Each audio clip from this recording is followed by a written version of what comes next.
Sob a proteção de Deus, presentes auditores Sérgio Ricardo Valadares Fonseca e Tiago Barbosa Cordeiro, procuradora do Ministério Público de Contas Juliana Sternhardt Rainer, declaro aberta a 24ª sessão ordinária da Segunda Câmara.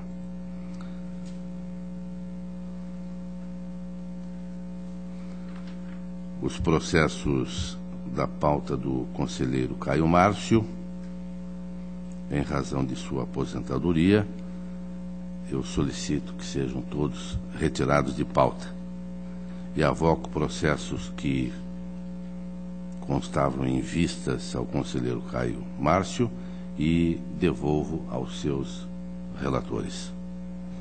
Submeto a ata número 23, de 2 de julho, para homologação. Está aprovada. Conforme regimento interno, oportunidade para comunicações, inclusão em pauta e devolução de processos.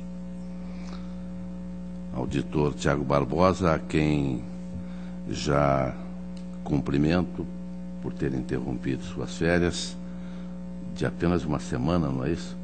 E retornado ao trabalho, haja vista que nós temos falta de quórum, inclusive com a aposentadoria do conselheiro Caio Márcio. Então, agradeço a Vossa Excelência mais uma vez e lhe dou a palavra.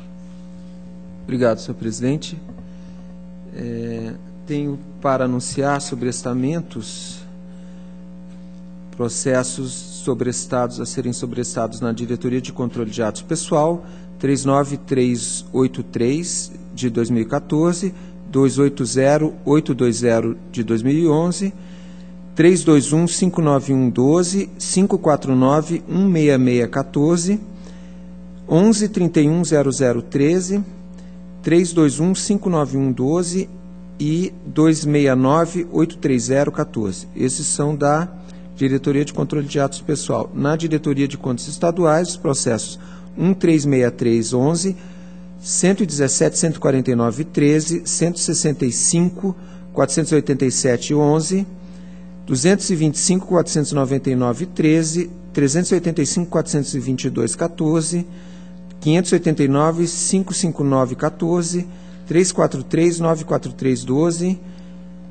225.553.13, 272.329.12 e 216.325.13. Obrigado. Devidamente anotado, auditor Valadares. Obrigado, senhor presidente.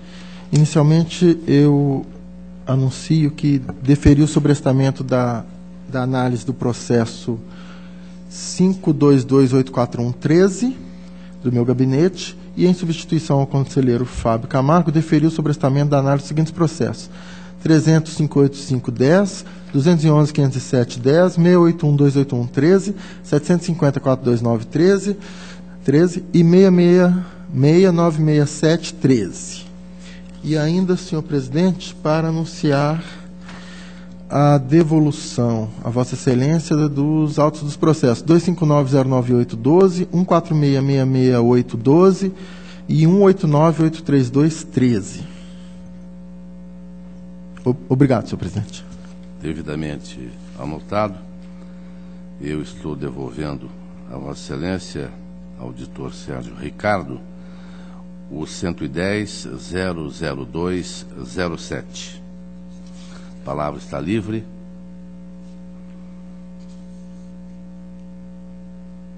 Quero cumprimentar também a senhora procuradora, não é? Que hoje nos empresta a inteligência nesse plenário. Um dia de muita festa para a colônia germânica, não é? E a doutora Juliana hoje representa os alemães deste tribunal em nosso plenário. Com a palavra, auditor Sérgio Ricardo. Obrigado, senhor presidente. Parece que temos também nossa representante da excelsa Polícia Militar do Estado do Paraná, que parece ser descendente também de alemãs dos 4 lados. Então, Guten Tag, Guten Tag. Nossos cumprimentos, congratulazione a nossa representante da Polícia Militar.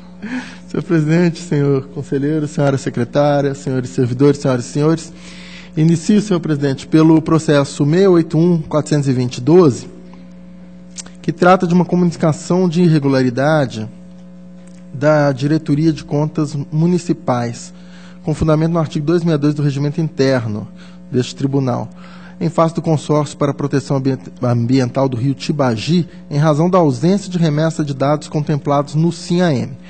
A Diretoria de Contas Municipais, a peça 16, informa que a entidade, por ser uma OCIP, não está obrigada a encaminhar a prestação de contas anual a este tribunal, motivo pelo qual opina pelo encerramento do processo pela perda de objeto. No mesmo sentido é o parecer do Ministério Público.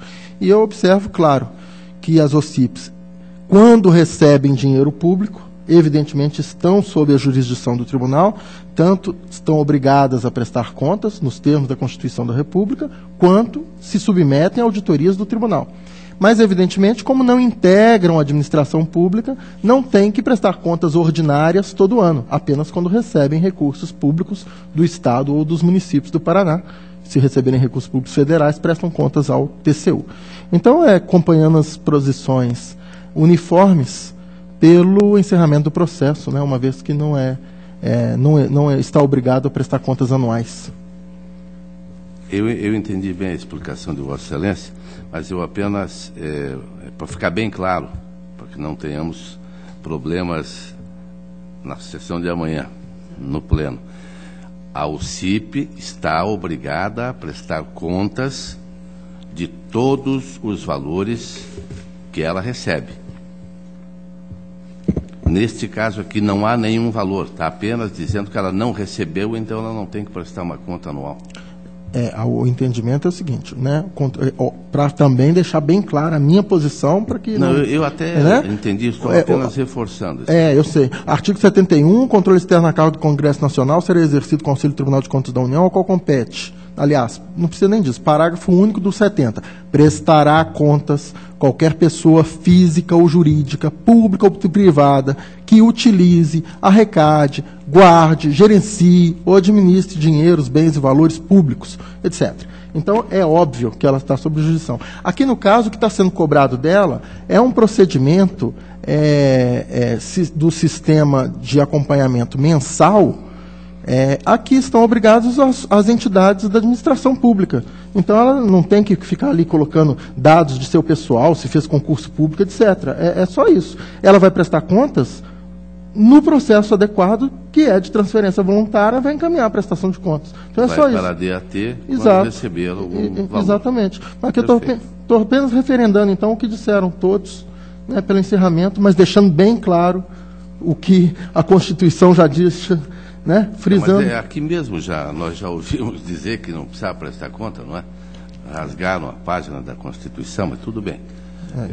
Agora, Vossa Excelência deixou mais claro ainda. Artigo 70. Parágrafo único. Parágrafo único. Da Constituição da República. Ainda em discussão, então está aprovada a proposta. O processo seguinte, senhor presidente, é o 185.115.09. O conselheiro Tiago já havia me adiantado. Exatamente, senhor presidente. Estou voltando à sessão e ao tribunal apenas no dia de hoje, então esse processo eu solicito vistas. Vistas a Vossa Excelência. Eu agradeço ao conselheiro Tiago. Senhor presidente, obrigado. Passo ao processo 813.812, que trata da aposentadoria concedida à senhora Maria de Luz Trindade Ribeiro, professora do município de Araucária. Esse processo aqui, senhor presidente, eu estou submetendo ao plenário eu não deferi monocraticamente, porque não me pareceu o caso de uma urgência, como já me pareceu no outro caso, em que o subsídio de uma professora havia sido substancialmente reduzido. Né? No caso em que eu concedi de ofício e com urgência monocrática, e na semana seguinte trouxe a este colegiado, era um caso em que o subsídio da professora, suponhamos, de R$ 1.500 passava para R$ 600, uma coisa assim. Aqui não. Aqui é um cálculo, houve uma redução pelo município, no seu, digamos, poder-dever de rever seus próprios atos, de 1787 e 78 para 1489 e 93. Então, eu vou fazer uma leitura de alguns trechos. Aposentadoria da senhora Maria de Lourdes Trindade Ribeiro, professora de Araucária. Compulsando o cálculo dos proventos, a Diretoria de Controle de Atos Pessoal inferiu que a proporcionalidade adotada destoa da regra constitucional fundamentadora da inativação, a saber, o artigo 40, parágrafo 1º, inciso 3º, a linha B da Constituição. Na visão da unidade técnica, tal texto constitucional não albergaria a redução do tempo de contribuição que beneficia os professores, o que teria sido desconsiderado pelo ente. Em razão da alegada impropriedade, eu deferi como relator, ou o gabinete deferiu, a diligência à origem, com o intuito de colher as razões para o fato. Então, senhor presidente, quando há um valor que o tribunal, as suas unidades técnicas, entende que o cálculo está errado, o que eu faço? Chamo o município para quê? Para que justifique o valor. Ou, caso entenda que o apontamento da unidade técnica está correto, intime a interessada para que ela diga e defenda os seus proventos.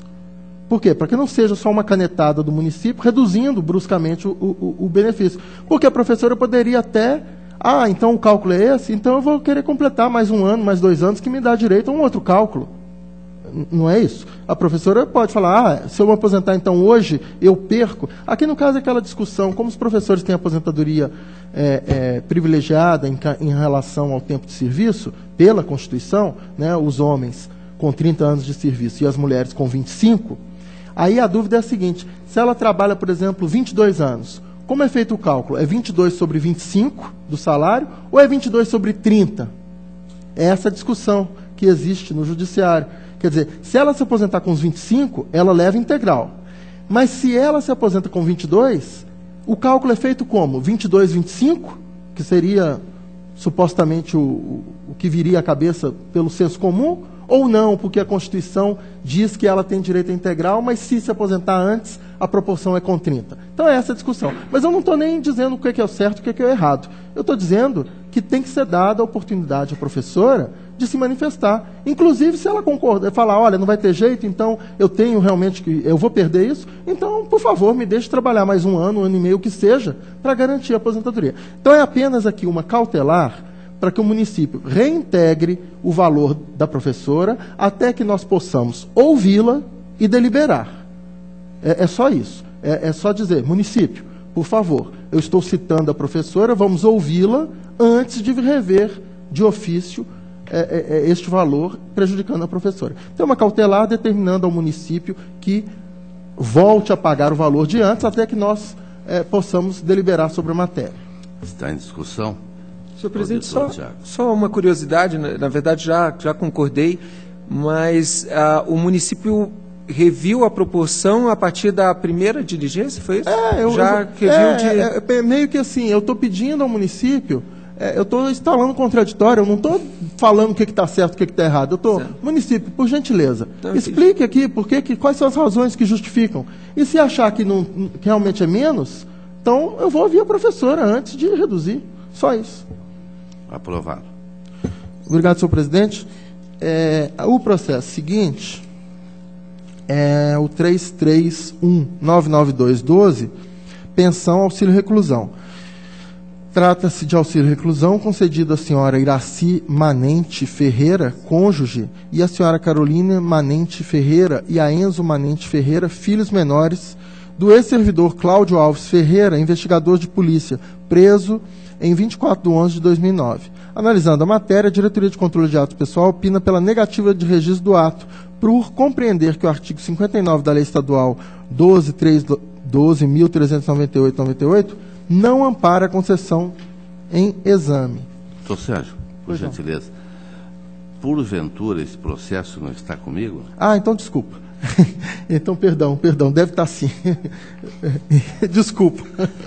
Não, mas se você fizer questão, até devolvo. Não, eu aguardo certamente contribuição de Vossa Excelência, porque é um assunto controvertido, né? Exatamente, Eu me lembro, se não me engano, recluso, se não me engano, nós até conversamos, que eu falei, olha, é uma matéria controvertida. Obrigado, desculpa. Obrigado, então prossigo, vou até conferir aqui agora os demais. Bom, os processos seguintes. Passo então ao 468-354-10, admissão de pessoal, contratação da senhora Leila Wiedemann. Essa aqui está comemorando hoje, né? Da senhora Leila Wiedemann para o cargo de docente temporário da Universidade Estadual do Oeste do Paraná por meio de teste seletivo referente ao edital 125/2010. A Diretoria de Controle de Ato Pessoal opina pela legalidade de registro. No entanto, propõe como recomendação à entidade que, em futuros certames, preveja prazo razoável de inscrições e indique expressamente em seus editais a possibilidade de interposição de recursos contra as suas decisões, as decisões da banca examinadora, com informações quanto ao procedimento a ser adotado. O Ministério Público corrobora a instrução técnica, eu também estou acompanhando, votando então no sentido que seja julgada legal e determinado o registro da admissão da senhora Leila Wiedemann e recomendar ao Oeste que nas futuras seleções que vier a realizar preveja prazo razoável de inscrições. Eu sugeriria pelo menos 30 dias, ou, quem sabe, pelo menos 20 dias, uma sugestão, né, de prazo razoável, e indique expressamente em seus editais, preveja expressamente a possibilidade de interposição de recursos contra as decisões adotadas pela comissão do concurso e pela banca examinadora. Diligência. Não, não? Legalidade de registro e recomendação. Não, tá, legalidade de registro e recomendação. Então, aprovado o voto. Processo 381.77511, admissão de pessoal da senhora Aline Tancler Stipe, Renata Cerqueira Barbosa, Luiz Alberto Cabaleiro Leguzamon e Caroline Maria Cagliari, para preenchimento do cargo de professor colaborador adjunto da Universidade Estadual de Londrina, mediante teste seletivo, edital 71/2011. Diretoria de Contas Estaduais manifesta-se pela legalidade e registro. A Diretoria de Controle de Atos, aliás, a Diretoria de Contas Estaduais faz a análise que cabe a ela e entende que os documentos necessários à formalização estão presentes. A Diretoria de Controle de Atos Pessoal e o Ministério Público opinam pela negativa de registro, uma vez que foram realizados mediante teste seletivo e não concurso público. Eu deixo de fazer todas aquelas considerações agora, né, por oral, estão no voto, mas é conforme precedentes, pela legalidade de registro. E aqui deixo de propor outras medidas, porque elas já foram propostas, já estão, inclusive, já foram encaminhados dados pela Secretaria de Ciência e Tecnologia, a inspetoria a cargo supervisionada pelo ilustre conselheiro Ivan Bonilha, também, inclusive, já realizou o monitoramento. Então, conforme precedentes pela legalidade de registro. Legalidade. Processo 939412, admissão de pessoal para preenchimento de vagas relativas aos empregos de auxiliar de serviços gerais pela Secretaria de Estado da Educação, implementado pelo teste seletivo, objeto do edital 12 de 2009, conforme relação de admitidos à peça 19. As páginas 10 e 11 da peça 27, o responsável justifica que a contratação, em hora analisada, ocorreu por teste seletivo e não por concurso público, em razão do aumento do número de estudantes concomitantemente ao aumento do número de aposentadorias. Afirma que, por meio de decretos de 2009 até 2013, realizou concurso público, totalizando 10.420 nomeações. Porém, informa que os candidatos aguardam o trâmite do processo de cada decreto de nomeação, fato que enseja um período de espera, no qual não pode ser interrompida a prestação de serviço, motivo pelo qual optou por realizar o teste seletivo. Diante das justificativas, a Diretoria de Controle de Atos Pessoal, a peça 29, manifesta pela legalidade de registro da presente concessão. No entanto, propõe recomendação para que a entidade não mais utilize o teste seletivo para preenchimento de cadastro de reserva. E aqui estamos falando da Secretaria de Estado da Educação, que realiza a contratação dos professores para ensino fundamental e médio, né? Não é aquele caso antigo das universidades, mas o mérito é o mesmo, mas então aqui eu vou frisar a determinação, porque ainda não, que eu saiba, ainda não foram adotadas medidas mais concretas para solucionar esses casos. Por enquanto, então, pela legalidade de registro e recomendação à Secretaria de Estado da Educação para que adote as providências e, diante do que ela menciona, para que os candidatos aprovados sejam nomeados e não essa justificativa me parece até, de certa forma, evidenciar que há um certo problema nessas nomeações. Então, é legalidade de registro, mas determinação para que adote medidas visando a nomeação dos que já estão aprovados e que proceda ao concurso público, né? Aqui, no caso, como explicado, pela legalidade de registro, com essas considerações. É da Secretaria de Educação. Secretaria de Estado de Educação. E se o Estado estiver no limite de pessoal, como contrata? É bem verdade, mas de qualquer maneira ele está contratando, né? E a questão de professor... Não, é séria. É seríssima, dúvida, mas né? Se contratar, ultrapassa o limite. Mas ele deve estar contratando com algum afastamento. Mas aqui no caso é de 2000 e...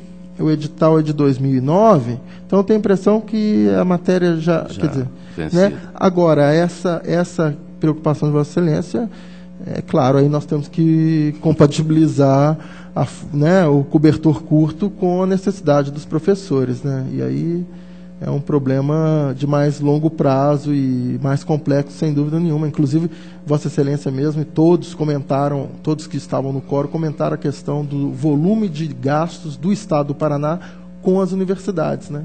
E isso aí seria, então, quer dizer, um gasto enorme no ensino superior, enquanto que aquela área que a Constituição determina que é prioritária do Estado, que é o ensino médio, né?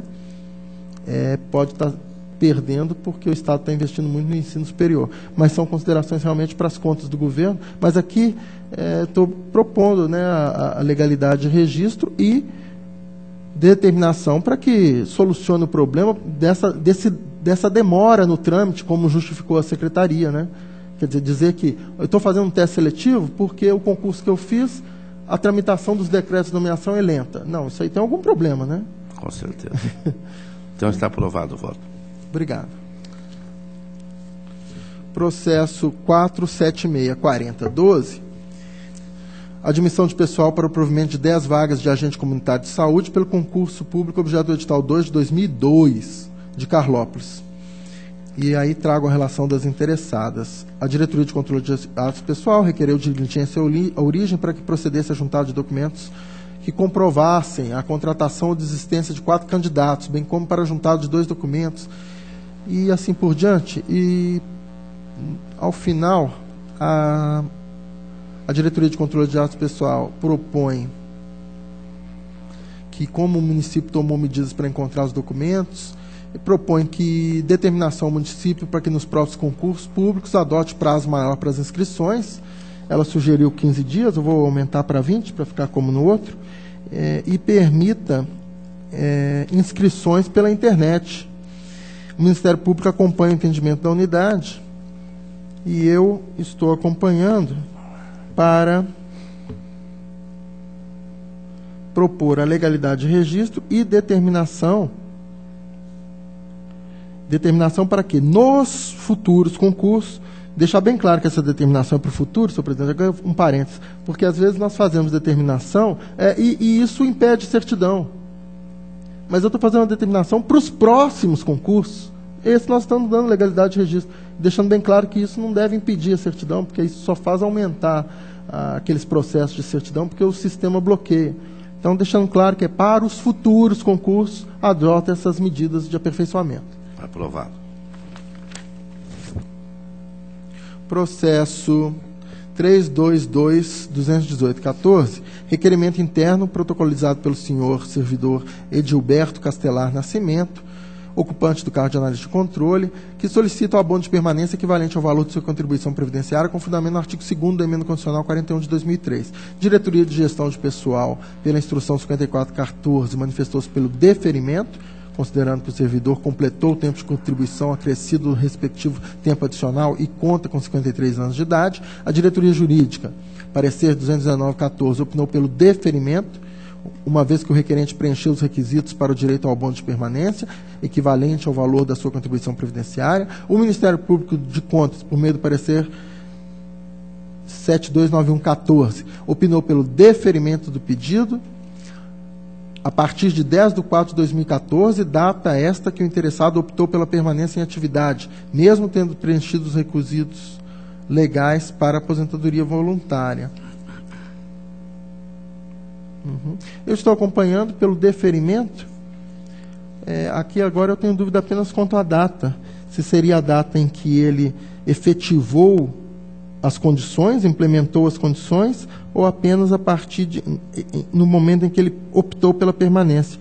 E isso pode prejudicar o servidor, não é? Eu vou pedir adiamento desse processo apenas para verificar essa data, para não prejudicar o servidor. Está adiado. Processo 255-59809, relatório de auditoria realizada no município de Campo Mourão em cumprimento ao Plano Anual de Fiscalização do exercício de 2009, desenvolvido pela Coordenação de Engenharia e Arquitetura, que teve por objetivo a verificação de regularidade de procedimentos e processos adotados na execução de obras e serviços de engenharia. A auditoria foi realizada durante a gestão do senhor Nelson José Turek, prefeito municipal.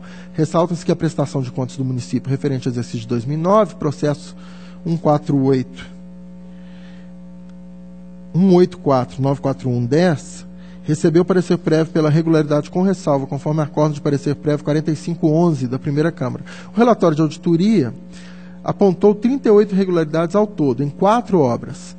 Primeira, construção da central de comercialização orgânica e familiar. Segunda, construção da escola em 3 blocos de alvenaria. Terceiro, construção do centro de atendimento às pessoas portadoras de deficiência no Jardim Samarino.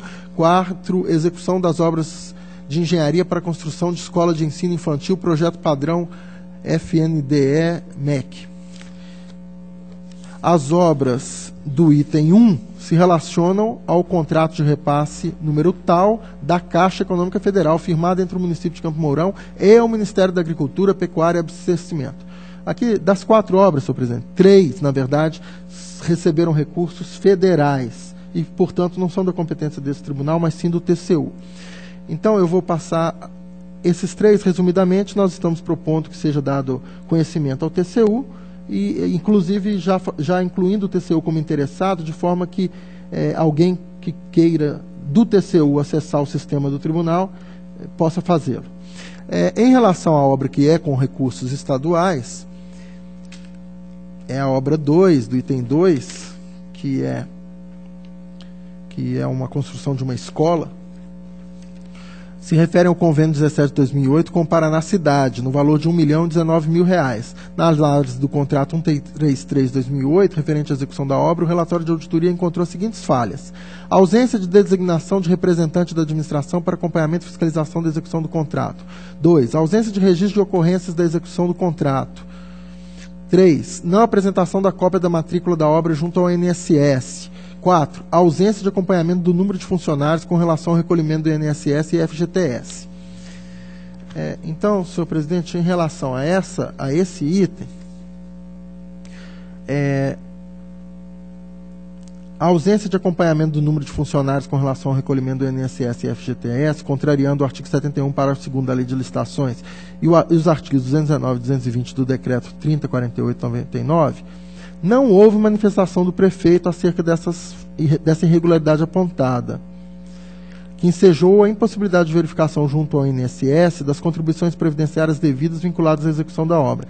Em que pese o caráter aparentemente formal da falha, a possível ausência de recolhimento apresenta relevante gravidade, o que exige a efetiva verificação da regularidade. É claro que nós sabemos que, por diversas decisões judiciais, o ente público que contrata se torna responsável solidário ou subsidiário e tem que acabar arcando com esse ônus. Então, eu estou acolhendo aqui as propostas uniformes de instauração de tomada de conta extraordinária para apurar esse caso especificamente, verificar se há dano, se há dívida e solucionar a questão. Então, é pela aprovação do relatório, com essas medidas de encaminhamento ao TCU e conversão e instauração de tomada de conta extraordinária para verificar se há realmente algum problema, alguma dívida junto ao INSS e ao Fundo de Garantia do Trabalhador. Né? É essa a proposta. Está em discussão. Auditor Tiago. Senhor presidente, eu concordo com a proposta. A minha única dúvida seria em relação aos outros itens que foram irregulares nessa obra? Não houve indicação de um fiscal para acompanhamento da obra, não havia lá o diário para anotações. O que mais que seria, doutor Sérgio?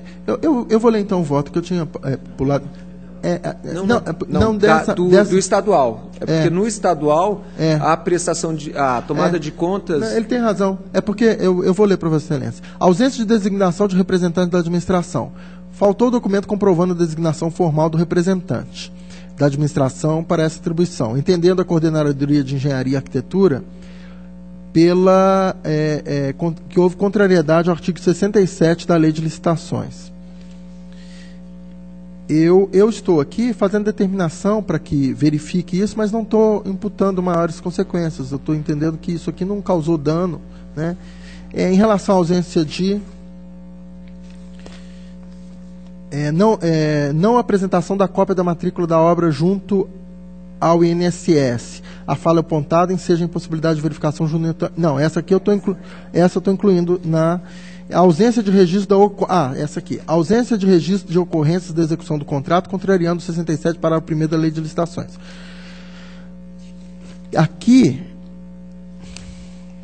também, a Coordenadoria de Engenharia ressalta a necessidade dos registros. O registro das ocorrências é instrumento importante para o acompanhamento dessa execução, e eu estou fazendo a determinação para que conste nas futuras obras que isso aqui, estou reconhecendo como uma falha, mas estou deixando de dar maior consequência, porque, em princípio, isso aqui não causou dano, não há um débito, ao contrário da questão previdenciária, que pode ensejar um dano, né, ao município, pode gerar um pagamento, né? Agora, essas outras duas estão fazendo determinação para que cumpra, né, nas próximas obras, que cumpra certinho, né, cumpra os ditames legais.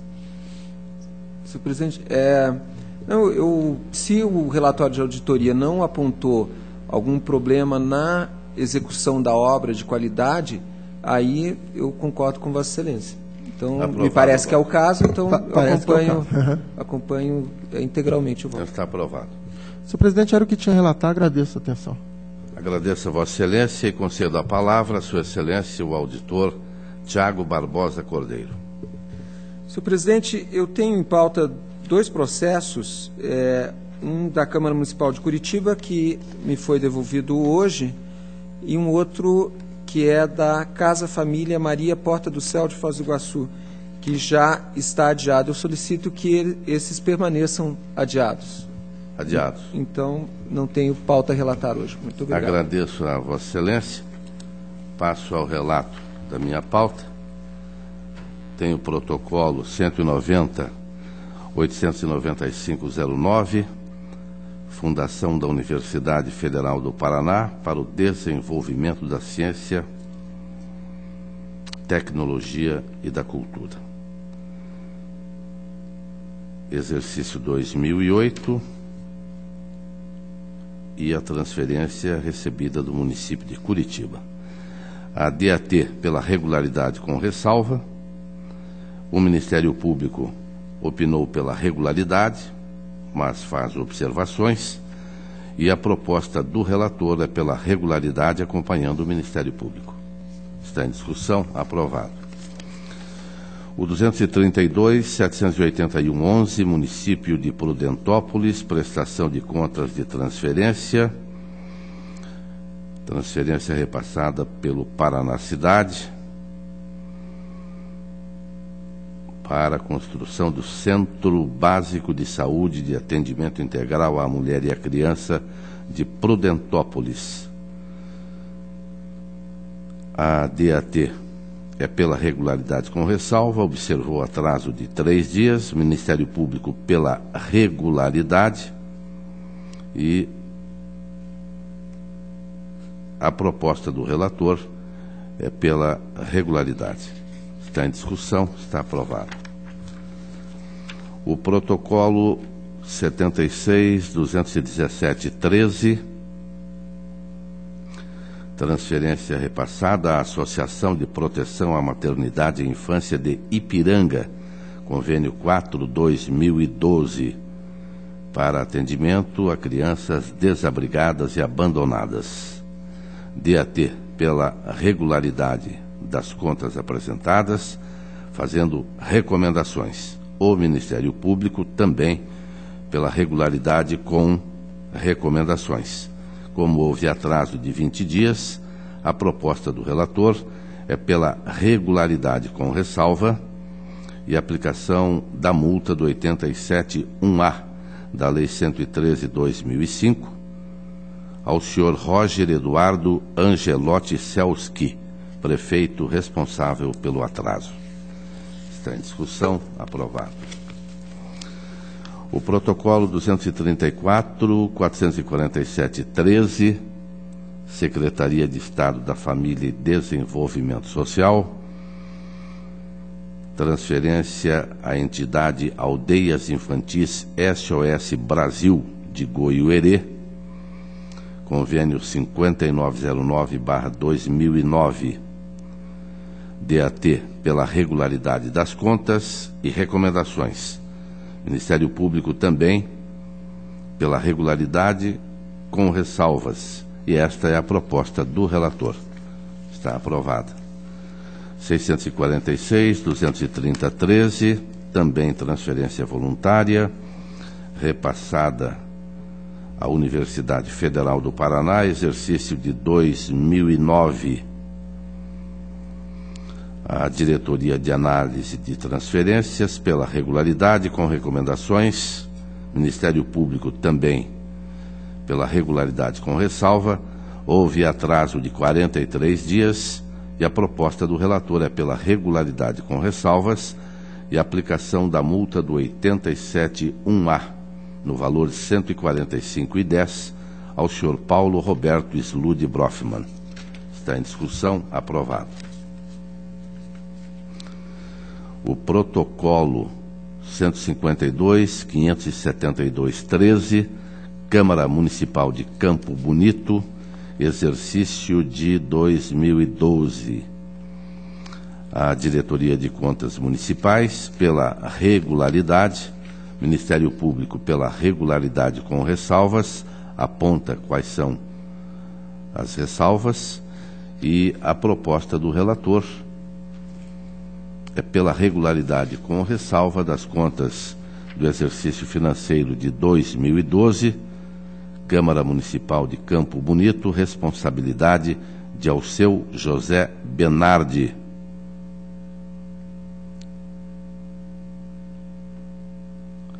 E ainda determinação de tomada de contas extraordinária para apurar a ilegalidade e dano ao erário decorrente de valores pagos a título de remuneração ao servidor João Carlos Nardi Júnior, de outubro de 2012 a janeiro de 2013, decorrente do acúmulo indevido de cargos na Câmara de Vereadores e no Egrégio Tribunal de Justiça do Estado. Em discussão, aprovado. Protocolo 198.718/13, Fundação de Apoio à Criança e ao Adolescente de Ibaiti, 2012. A DCM pela regularidade, Ministério Público pela regularidade, e esta é a proposta do relator. Está em discussão, está aprovada. Pauta está atendida, a palavra está livre. Mais uma vez, os cumprimentos aos alemães brasileiros pelo sucesso extraordinário, né, e o esmagamento da seleção brasileira. E estamos convocando a próxima sessão desta segunda Câmara para o dia 16 de julho, quarta-feira, 14h, horário regimental. Levanta-se a presente.